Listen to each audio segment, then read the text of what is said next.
Okay, what's up, AP scholars? So today, what we are going to be looking at is hybridization of orbitals and how, the structure tells us what kind of electron orbitals are involved in bonding. This just has a bunch of vocab words and terms that are scary that make students not want to take chemistry, but we're going to try to simplify it and make this so much better. So, hybridization of orbitals, and really what you're going to be able to do is look at something and determine what orbitals are involved in bonding. So that's what you're going to be doing this time. Okay, so I'm just going to highlight a few of these shapes. These are already pre-drawn Lewis structures. So hybridization, polarity, Vesper shape, all depend upon you drawing the Lewis structure correct. So we kind of worked on that a couple of videos ago. But again, you can always go back and look at those or just make sure you can draw Lewis structures. It's the most important skill. So when do you add double bonds? When do you add single bonds? When do you add unshared pairs? Those kind of things. Okay, so I'm just going to highlight a couple. So I want to talk about this guy right here. So what's unique about this one is this has 4 bonded pairs. Well, actually not bonded. 4 total domains, 2 bonded, 2 not bonded. That means that this guy is bent. Okay, so it's bent in shape. And up to this point, you should be able to tell the angle for this. So since this is tetrahedral in domain, it's slightly less than 109.5 in bond angle. So this angle right here is less than that. The reason being is those unshared pairs of electrons push a little bit more. There's more propulsion, which causes that bond angle to decrease. Okay, so anyways, this guy is polar, and anything that has unshared pairs on the center atom is always polar. So I'm looking at stuff like this right here, totally polar.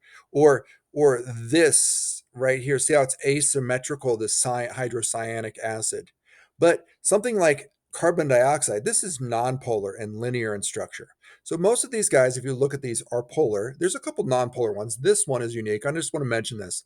So this has 3 bonded sites around. I'm going to just kind of highlight them, 1, 2, 3 right there. And what makes this one unique is this one has resonance, and resonance structures are when this double bond could be in multiple locations. So that's an important thing, is to be able to recognize when something has resonance or can have the double bond in alternate locations. Now, technically speaking, it's not really a double bond. It's a blend of all 3. So it's technically like a 1.33 bond. But alas, this one is nonpolar and trigonal planar and has a bond angle of 120. So there's a sheet you have to memorize. I'll refer this often. So memorize that sheet. That's the last memorization for the school year. All right, so I'm going to trash this. Let's keep going. So today, oh my gosh, look at these. So through the wonder of science, they talk about making cloning animals, the woolly mammoth, all that. They have they've made hybrids of different things. So you normally think of like the mule as a hybrid between a donkey and a horse, but they have a frogigator. All right here. So you can see that this was genetically made. And I like this one. This is the Zant. Okay, so zebra ant hybrids, and the rhinoceros squirrel right here. And of course, I would not want to run this. This is the lion roo. Okay.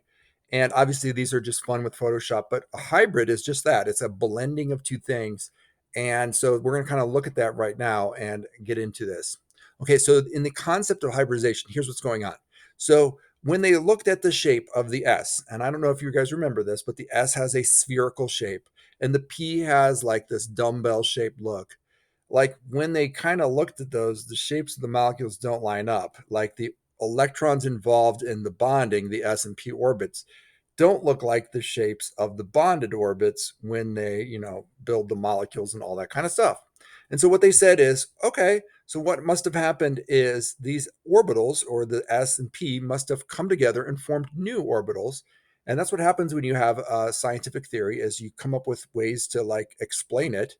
And you can't necessarily see this, but this fits within, the framework of what we're doing in bonding, and evidence points this way, is that the S and P form hybridized orbits, and we call those the sp3 hybridized orbits. Now, what these are is this is just, there's 1 S involved and 3p, and they make new orbits, these hybrid orbits, just like, if we go back to our picture back here. I don't know if I can even go back to a picture. Let's see. Yeah, just like these are all hybrids or blends of things. That's what they're referring to. So here's what you have to know with hybridization. If there are 4 domains, okay, so 1, 2, 3, 4 domains, then the type of hybridized orbits are sp3. The the total number of orbits is going to equal, like if there's 4, there's going to be 1s and 3 p's. But that's just saying that these are the available orbits when stuff bonds. And you don't have to know much more than that. Okay. Let me give you some more examples here. Let's see if we can do. So what's the point? I think this is important that you get this, is the orbitals, that just tells you what orbitals are involved in bonding, whether it's s, p, or even if it's expanded octet, if it's a d, and then explains why the quantum shapes, the s and p, don't kind of line up to Vesper shapes. So your theories should line up. So quantum theory, very solid theory. Vesper theory, very solid theory. And this is kind of the bridge that links the two together. All right, so let me just talk about something like BH2. Okay, so BEH2. If you look at the structure for BEH2, it's an exception. And BE is in group 2, and it can only ever have 2 bonds. And so it has this linear shape. And so the question is what elements or what electrons are involved in this? And if you look at the electron structure, there's like no room over on this side, like the S is completely filled. And so what happens is, to allow for room for bonding, one S and one P are involved, and they form SP hybridized orbits. Okay, again, lots of big words here, but here's what I know. I have 2 bonded sites. I have an SP hybridized orbit. So if there's 2 domains, it's just SP. Okay, there's one S and one P hybridized together. Again, sounds scary. Really, all you need to know, 2 equals that. And even on that sheet I gave you, let me see, I think it's even on there. This is part of the memorization. Okay, right here. So if you take a look at this, you know, it tells you, like, so if it's linear, like this one right here, so it's linear, totally linear, right? It's SP hybridized. Okay, so just use the sheet as part of the thing that you have to memorize. All right, so let's go back to this. All right, so anyways, I'm going to trash that. Boom. Okay, now if you have something that's like got 3 domains, so such as BF3, so I'll draw BF3. So B boron always has 3 bonds because it's in group 13, and that's a thing. It's an exception. Okay, so I'm going to draw it out. It looks like this. And the question is what orbits are involved? Well, there's 3 domains, 1, 2, 3. Even like a double bond counts as a domain, single bonds, triple bonds, whatever, unshared pairs. And since there are 3 domains, right, therefore it is sp2. So this is like 1s and 2 p's are involved in the bonding. And I'm kind of covering it up. So I'm going to kind of move me here. Let me see if I can move me around. There I am, so much better. And you can see that here is the original orbits. Okay, so I'm going to trash this and just highlight a few things. So here's the original electron configuration for boron. And then as they form bonds, this just shows you that, okay, this is how the orbits have rearranged or hybridized to allow for bonding to take place.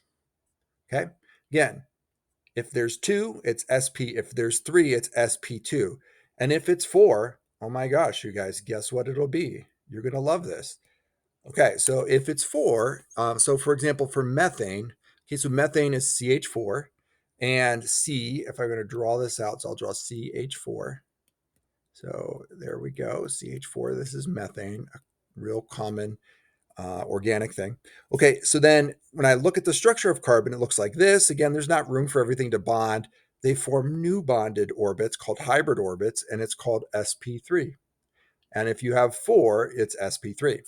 So no matter what you do, the number of orbits equals the type of hybridized thing that takes place. And what's interesting is on the AP test, you really have to just know SP, sp2, and sp3. So they took some of that other stuff off.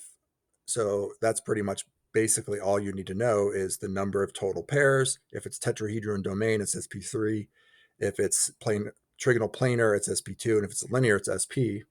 Now, it is possible that you can have what we call an expanded octet.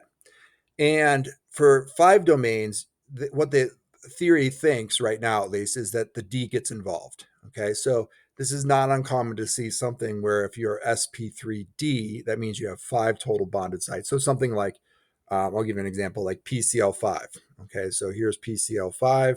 It is a octet exception because there's room in the D sublevel. So So this is what it looks like with 5 different guys around it.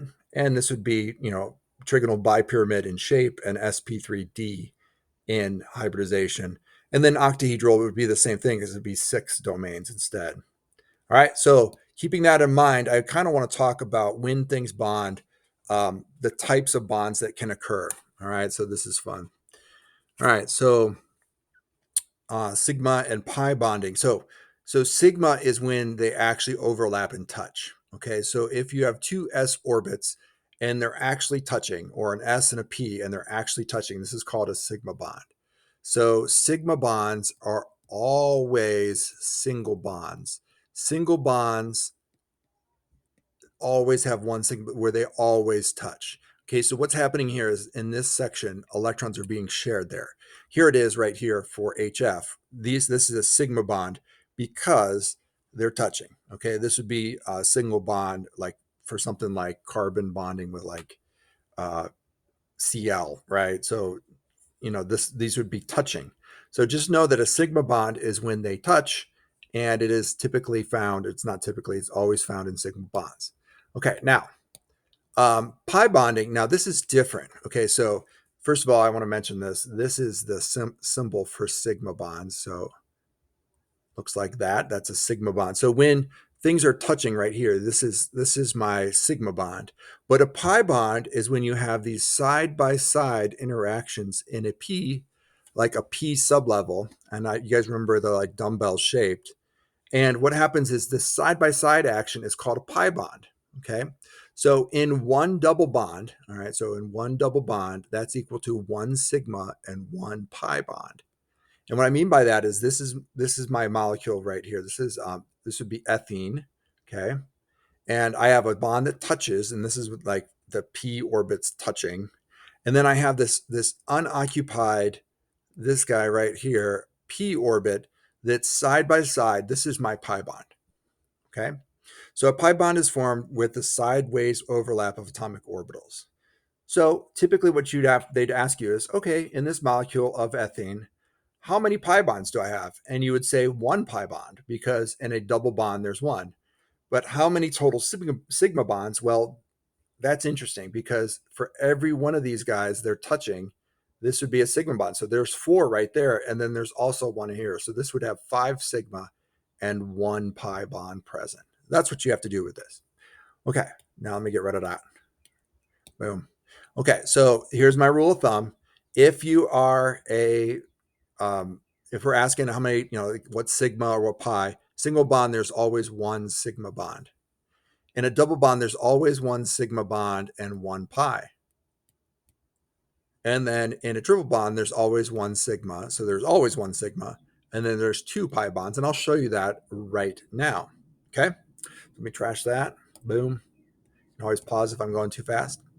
Okay. So here is an example of one. And so when you take a look at this one, you can see that this guy right here, this is benzene. So benzene would have 3 pi bonds because it has 3 double bonds. And then all the rest of these are all sigma bonds. So 1, 2, 3, 4, 5, 6, 7, 8, 9, 10, 11, 12. 12 sigma bonds. That's all you got to do. And you do the same thing for this right here. You would count all the pi and sigma. So really what this unit is about, when you look in the book or if you review the book, it's always so confusing. Just simplify it. When you're counting domains, that's equal to this kind of chart. Just memorize this chart. It tells you the hybridization. Know the bond angles, know the shapes, know whether it's polar or nonpolar. And then when you're looking at things and trying to figure out hybridization or bond, sigma and bond, just remember that sigma bonds are touching, right? And they're always in single bonds. And then pi bonds, those are in double or triple bonds. Okay, that's it. So we're almost done with the chapter. It looks like our test is coming up soon. We'll make sure you're right and ready for that. And hopefully I get back to you soon too. I'll find out soon, so I'm excited. But I'm almost there. I feel it. All right, I'm going to end this if I can figure this out. And yeah, we're going to call it.